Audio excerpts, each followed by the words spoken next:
មហាចេញជឿនជាតិខ្មែរថ្កើងជ័យយោសុខោលាភោវគ្គទី49គុណតម្លៃក្នុងការគោរពបូជាផ្គត់ផ្គង់ដល់លោកអ្នកដ៏មានគុណ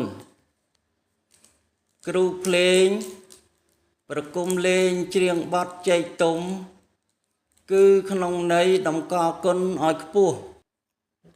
ដោយការប្រារព្ធធ្វើពិធីបញ្ចុកចេក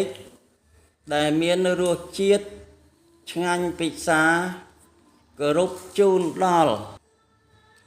លោកអ្នកដ៏មានគុណក្នុងនោះមានដីផ្អែមថ្មផ្អែមទឹកផ្អែមជាដើម